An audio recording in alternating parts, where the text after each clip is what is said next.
ஒரே ஒரு வேண்டுகோள் காவல்துறைக்கு, எப்ப பார்த்தாலும் பாத்தீங்கன்னா எங்களை 7-8 கிலோமீட்டருக்கு முன்னாடியே டேர்ன் லெஃப்ட் டேர்ன் ரைட்னு எங்க கொடியை பார்த்தாலே கிடுகிடுன்னு போலீஸ்கார் வராரு, இப்படி திரும்ப அப்படி திரும்பன்றாரு.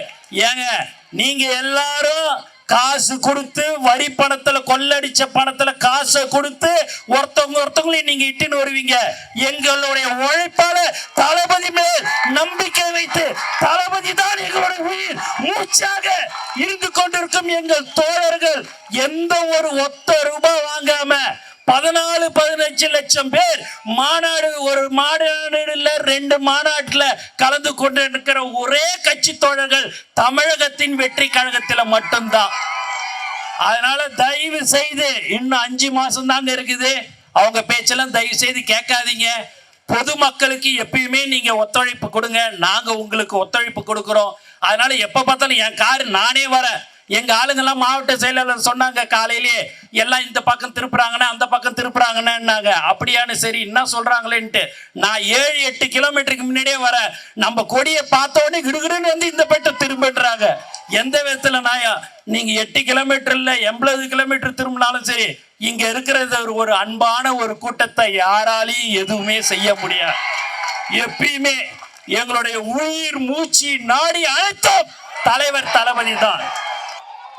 நமது நாட்டின் நமது மாநிலத்தின் ஜனநாயக ஆணிவேரையை அசைத்து பார்க்கும் ஒரு மாபெரும் விஷயத்திற்காக நமது குரலை பதிவு செய்ய கூடியிருக்கிறோம்.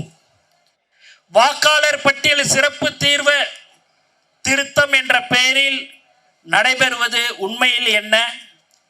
குறிப்பிட்ட பகுதிகளில் தங்களுக்கு வாக்களிக்க மாட்டார்கள் என்று ஆளும் தரப்பு கருத்தும் மக்களின் பெயர்களை எந்தவித முன்னறிவிப்புமின்றி கூட்டம் கூட்டமாக நீக்கப்படுகின்றது என்று மக்கள் நம்மிடம் கூறுகிறார்கள்.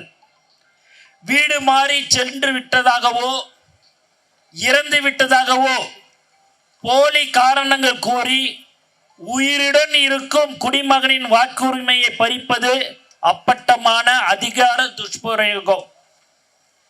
அதே சமயம் கள்ள ஓட்டுகளை போடுவதற்காக இல்லாத நபர்களின் பெயர்களும் ஒரே நபரின் பேரில் பல இடங்களில் சேர்க்கப்படுகின்றன என்றும் கூறுகிறார்கள். இது எதை காட்டுகிறது? நேர்மையான தேர்தலை நடத்த ஆட்சியாளர்களுக்கு விருப்பமில்லை, அதிகாரத்தின் துணையோடு குறுக்கு வழியில் வெல்ல துடிக்கிறார்கள் என்பதையே காட்டுகிறது. பழைய வாக்காளர்கள் முதல் புதிய வாக்காளர்கள் வரை பலருக்கும் இதனால் ஆபத்து ஏற்பட்டுள்ளது. படித்தவர்களுக்கே கடினமான இந்த செயல்பாட்டில் பாமர மக்கள் என்ன செய்வார்கள்? நாம் கேட்கும் கேள்விக்கு யாரிடம் முறையான தெளிவான பதில் இல்லை. சர்வர் பிரச்சனை என்கிறார்கள், தொழில்நுட்ப கோளாறு என்கிறார்கள். இது கோளாறு அல்ல, இது குளறுபடி, இது அலட்சியம் அல்ல, இது ஆளும் கட்சிக்கு சாதகமான அரசியல் சூழ்ச்சி. நண்பர்களே, சிந்தித்து பாருங்கள். நம் தலைவர் தளபதி சொன்னது போல ஒரு குடிமகனின் மிக முக்கியமான ஆயுதம் எது? வாக்கு செலுத்தும் உரிமை. 5 ஆண்டுகளுக்கு ஒரு முறை நாம் நம்முடைய தலைவிதியை தீர்மானிக்கும் அந்த ஒற்றை ஆயுதத்தை பறிப்பது நம்முடைய குரல் வலையை நெரிப்பதற்கு சமம்.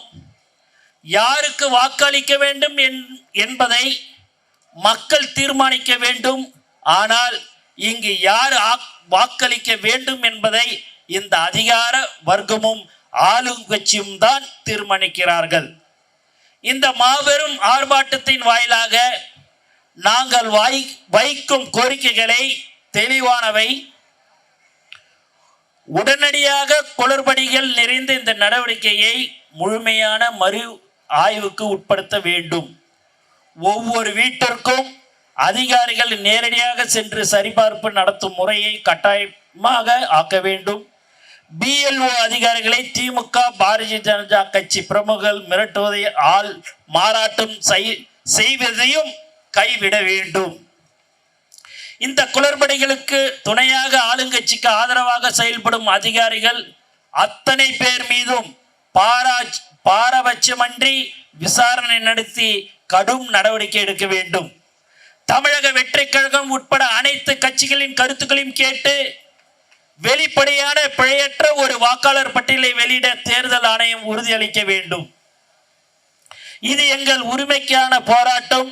இது எங்கள் ஜனநாயகத்தை காப்பதற்கான போராட்டம். இந்த கோரிக்கைகளை நிறைவேற்றப்படாவிட்டால் எங்கள் போராட்டம் ஓயாது. இந்த அநீதிக்கு துணை போகும் ஒவ்வொரு இடத்திலும் எங்கள் போராட்டம் தொடரும்.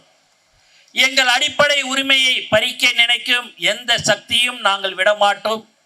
மிக முக்கியமான செய்தி, தோழர்கள் கவனமாக செயல்படுங்கள். நம்முடைய வாக்கு நம்முடைய உயிர் மூச்சு என்பதை புரிந்து கொள்ளுங்கள். அத்தனை குளறுபடிகளையும் தாண்டி உங்கள் ஒவ்வொரு தனி நபர்களின் வாக்கு உரிமைகளையும் உறுதிப்படுத்தி கொள்ளுங்கள். தலைமை காட்டும் வழிகாட்டின் நெறிமுறைகளை பின்பற்றுங்கள். எத்தனை சோதனைகள் வந்தாலும் சரி, அதை எல்லாம் தாண்டி வாக்காளர் பட்டியலில் உங்கள் பெயர் இருப்பதை கட்டாயம் உறுதிப்படுத்திக் கொள்ளுங்கள். நம் வாக்கை காப்பதும் நம் நாட்டை காப்பதும் ஒன்றுதான். எங்கள் வருகையால் நடுங்கி போயுள்ள அனைவருக்கும் ஒன்று சொல்லிக் கொள்கிறேன். இத்தனை காலம் எங்களை ஏமாற்றியது போல் இப்போது ஏமாற்ற முடியாது. நாங்கள் தமிழகத்தின் நம்பிக்கை, வருங்கால வரலாறு, தாய்மார்கள் தவப்புதல்வர், தமிழக வெற்றி கழகத்தின் தலைவர், தளபதியின் தொண்டர்கள், அவர் ஆணைப்படி வாக்குச்சாவடியில் தமிழகமே திரண்டு நிற்கும், வரலாறு படைக்கும். நம்முடைய அறப்போராட்டம் தொடரும். 2026 தளபதி அவர்களின் தளபதி அவர்களின் ஆட்சி 2026 ஆட்சி அமையும் என்பதில் இந்த நேரத்தில் தெரிவித்துக் கொள்கிறேன்.